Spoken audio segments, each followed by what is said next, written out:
వాగ్బలం ప్రేక్షకులకు నమస్కారం. ఇప్పుడు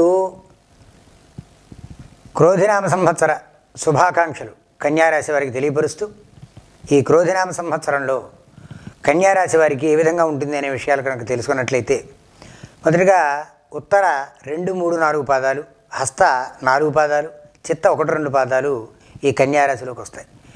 ఈ శ్రీ క్రోధినామ సంవత్సరంలో కన్యారాశి వారికి ఆదాయం 5, వ్యయం 5 గాను, రాజపూజ్యం 5, అవమానం 2 గాను మనకు కనబడుతోంది. అయితే సర్వసామాన్యమైనటువంటి విషయాల్లో ఈ సంవత్సర గోచార ఫలితం కనుక ఆలోచించినట్లయితే సామాన్య ఫలితాలు ఇచ్చేదిగానే ఈ సంవత్సరం కనబడుతోంది. అలాగే ఆలోచించకుండా నిర్ణయాలు తీసుకోవడం చాలా ప్రమాదకరాన్ని కలగజేసేటువంటి పరిస్థితులు ఉన్నాయి. అలాగే శ్రమించి పనులు పూర్తి చేసుకోవాల్సినటువంటి అవసరం ఉంది. ఎంత కష్టపడితే అంత మాత్రమే మీకు పనులు అవుతాయి తప్ప సునాయాసంగా అవుతాయని మాత్రం ఆలోచించద్దు. ఇష్టం లేకపోయినా కొన్ని కర్తవ్యాలు పూర్తి చేయవలసినటువంటి పరిస్థితులు ఉంటాయి. మీకు అది ఇష్టం ఉండదు, అయినప్పటికీ కూడా తప్పని పరిస్థితుల్లో ఆయా కార్యక్రమాలు పూర్తి చేయవలసినటువంటి పరిస్థితులు ఈ సంవత్సరం కనబడుతున్నాయి. మోసపోయేటువంటి అవకాశాలు ఎక్కువగా ఉన్నాయి. గౌరవం దక్కించుకోవాలని ఎక్కువ ప్రయత్నం చేస్తూ ఉంటారు. అది దక్కించుకోవడం కోసం శతవిధాలా కూడా ప్రయత్నం చేస్తూ ఉంటారు. అలాగే విద్యార్థులు చెడు స్నేహాలకు దూరంగా ఉండాలి. చెడు స్నేహాలు వచ్చేటువంటి పరిస్థితులు కనబడుతున్నాయి. వాటికి దూరంగా ఉండడం చాలా మంచిది. అలాగే స్థిరాస్తి యొక్క కొనుగోలు అమ్మకాలు మాత్రం ఈ సంవత్సరం చేయడం అంత మంచిది కాదు. కాబట్టి ఎవరి మీదైనా పెట్టి చేయాలి తప్ప మీరు స్వతంత్రంగా కార్యక్రమం చేయడం వల్ల ఇబ్బంది కలిగేటువంటి పరిస్థితి ఉంటుంది. ఇక వ్యవసాయంలో నూతనమైనటువంటి పద్ధతులు ప్రవేశపెట్టేటువంటి ఆలోచన వస్తుంది. నూతనమైన వరబడుల్లో మీరు ఎదరగబెడతారు. అలాగే ఉత్తరా నక్షత్రం వారు ఆశించిన ధనం వస్తుంది. అలాగే హస్తా నక్షత్రం వారికి చాలా జాగ్రత్తగా ఉండవలసినటువంటి అవసరం ఉంది. చిత్తా నక్షత్రం వారికి ఆర్థికపరమైనటువంటి కొన్ని ఒడిదుడుకులు ఉంటాయి. అయినప్పటికీ కూడా నిలదొక్కునేటువంటి పరిస్థితులు ఈ సంవత్సరం కనబడుతున్నాయి. ఇక మాసవారీగా ఏప్రిల్ నెలలో కనుక ఆలోచించినట్లయితే శ్రమకు తగ్గ ఫలితం పొందలేనటువంటి పరిస్థితి కనబడుతోంది. అది చాలా కష్టంగా ఉంటుంది. అయినప్పటికీ కూడా శ్రమించవలసినటువంటి పరిస్థితులు ఏర్పడుతూ ఉంటాయి. అలాగే అవసరానికి తగినటువంటి ఆదాయం లభిస్తుంది. అయితే తొందరపాటు నిర్ణయం తీసుకోవడం వల్ల చిక్కుళ్ళు పడేటువంటి అవకాశం ఉంది. చాలా జాగ్రత్తగా నిర్ణయాలు తీసుకోవడం అవసరం. ఇక మే నెల కనుక ఆలోచించినట్లయితే ఈ నెల కూడా ప్రతికూలత అనేటువంటిది కనబడుతూ ఉంటుంది. అంతంత మాత్రపు గౌరవ మర్యాదలు ఉంటాయి. అలాగే ఆత్మన్యూన్యత ఎక్కువగా ఉంటుంది. మానసికమైనటువంటి ఒత్తిడికి గురవుతారు. సహనం చాలా అవసరం. విద్యార్థులకి ఆందోళన ఎక్కువగా ఉంటుంది.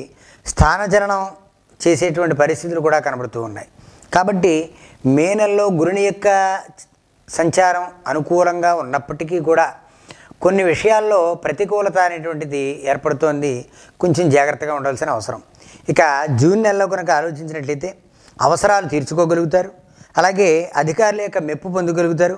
కుటుంబంలో సఖ్యత మరింత మెరుగుపడుతుంది. కుటుంబ సభ్యుల యొక్క ఆదరాభిమానాలు మీకు బాగా ఉంటాయి. రుణాలు పెంచేలా చూసేటువంటి ప్రయత్నం జరుగుతూ ఉంటుంది. కాబట్టి ఆ రుణభారాన్ని తగ్గించుకునేటువంటి ప్రయత్నం చేయండి. వాటిని పెంచకుండా ఉండడం చాలా మంచిది. ఇక జూలై నెల కాక ఆలోచించినట్లయితే ఆరోగ్యం పట్ల చాలా జాగ్రత్త వహించవలసినటువంటి సమయంగా కనబడుతోంది. కుటుంబ సహకారం సంపూర్ణంగా మీకు ఉంటుంది. కుటుంబ సభ్యులు మీ మాట వింటారు. అలాగే ప్రయాణాలు తగ్గించుకోవడం మంచిది. అధికమైనటువంటి ప్రయాణాల వల్ల కొన్ని ఇబ్బందులు వచ్చేటువంటి పరిస్థితులు ఉంటాయి. పెట్టుబడులు పెట్టేటువంటి ప్రయత్నం మాత్రం చేయకండి. ఎందులోని ఇన్వెస్ట్ చేయకండి. స్టాక్ మార్కెట్ విషయాల్లో కొంచెం జాగ్రత్తగా ఉండవలసినటువంటి అవసరం ఉంటుంది. లాభాలు వస్తున్నాయని పెట్టుబడి పెట్టడం వల్ల ఇబ్బంది పడిగేటువంటి పరిస్థితి. మానసికమైనటువంటి ధైర్యం చాలా అవసరం మీకు. ఇక ఆగస్టు నెల కనుక ఆలోచించినట్లయితే ఈ నెల మంచి అవకాశాలు వస్తాయి. అలాగే విందు వినోదాల్లో ఉత్సాహంగా పాల్గొనగలుగుతారు. వారి యొక్క మన్ననలు కూడా మీరు పొందుతారు. అలాగే అప్పు చేసి శుభకార్యాలు చేసేటువంటి పరిస్థితి ఈ సంవత్సరం మనకి ఈ మాసంలో కనబడుతోంది. అలాగే ఆగస్టులో. అలాగే సెప్టెంబర్ కనుక ఆలోచించినట్లయితే పనులు వేగవంతంగా పూర్తి చేయగలుగుతారు. ఖర్చులు అధికంగా ఉంటాయి. అయినప్పటికీ కూడా తగిన ఆదాయం వచ్చేటువంటి సంతోషపెట్టేటువంటి పరిస్థితులు కనబడుతున్నాయి. మిత్రుల యొక్క సంపూర్ణమైనటువంటి సహకారం పొందుతారు. అలాగే శుభకార్య ప్రయత్నాలు ముందుకు సాగితే మీరు అనుకున్న విషయంలో అనుకున్న సందర్భంలో జరిగి అది ఆనందాన్ని కలగజేసేటువంటి పరిస్థితిగా మీకు సెప్టెంబర్ నెలలో కనబడుతుంది. ఇక అక్టోబర్ కనుక ఆలోచించినట్లయితే మంచి మార్పు వస్తుంది. అవకాశాలు మీ కాళ్ళ దగ్గరికి వస్తాయి. ఒకటి కాదు, రెండు కాదు, అనేక అవకాశాలు వస్తూ ఉంటాయి. అందులో ఏది చేయాలా అని కూడా నిర్ణయించుకోలేనంత ఒత్తిడి వచ్చేటువంటి పరిస్థితి ఉంది. నూతన వస్తువులు కొనుగోలు చేస్తారు. ఆనందదాయకమైనటువంటి మాసంగా నడుస్తుంది. పుణ్యకార్యాలు బాగా చేస్తారు. వృత్తి ఉద్యోగాల్లో ఉత్సాహంగా ఉంటారు. బాకీలన్నీ కూడా వసూలవుతాయి. మీరు ఇవ్వాల్సిన చోట చాలా మర్యాదగా ఇచ్చేటువంటి పరిస్థితులు ఏర్పడతాయి. ఇక నవంబర్ నెల కనుక ఆలోచించినట్లయితే అన్నింటా కూడా విజయం పొందుతారు. ఇంటా బయట కూడా గొప్ప గుర్తింపు పొందుతారు. అకాల భోజనం మాత్రం తప్పదు. సమయస్ఫూర్తిగా మీరు భోజనం చేయలేనటువంటి పరిస్థితి, సమయానుకూలంగా చేయలేరు. వ్యక్తిగత వృద్ధి కోసం చాలా కష్టపడతారు. తద్వారా కొంత అభివృద్ధి చెందుతారు. అలాగే నిరుద్యోగులకి ఉద్యోగం వచ్చేటువంటి అవకాశాలు సంపూర్ణంగా కనపడుతున్నాయి. డిసెంబర్ నెల కనుక ఆలోచించినట్లయితే కొన్ని చికాకులు ఉంటాయి. మిశ్రమ సౌఖ్యం ఉంటుంది. అలాగే ఉత్సాహంగా వ్యవహరిస్తారు. సంతృప్తికరమైనటువంటి వ్యవస్థ మీ చుట్టూ ఏర్పడుతుంది. అది బంధువులే కాదు, మిత్రులే కాదు, అలాగే మీ కుటుంబ సభ్యులే కాదు, మీ పై అధికారులే కాదు, వారి ద్వారా ఒక చక్కటి వ్యవస్థ ఏర్పడుతుంది.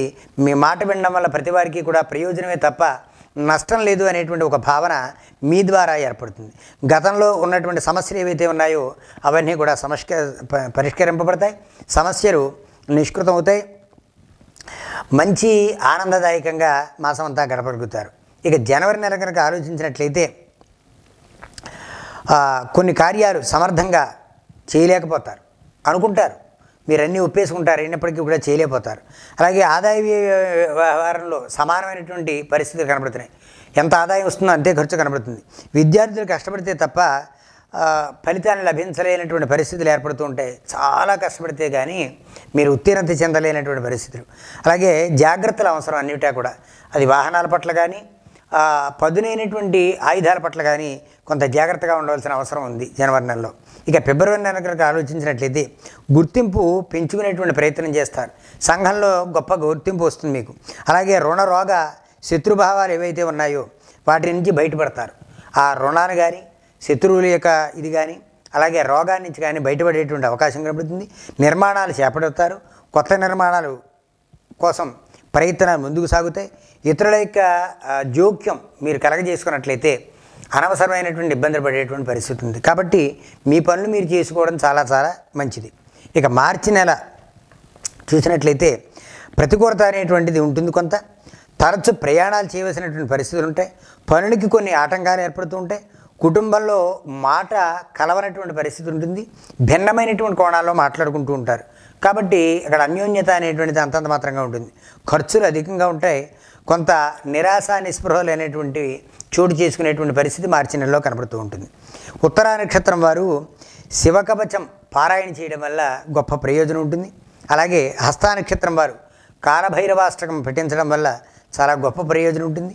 చిత్తా నక్షత్రం వారు దుర్గాదేవి యొక్క ఆరాధన చేయడం వల్ల గొప్ప ప్రయోజనం ఉంటుంది. మిత్రులారా, సబ్స్క్రైబ్ చేయండి, షేర్ చేయండి, లైక్ చేసి మరిన్ని విషయాలు తెలుసుకోండి. నమస్కారం.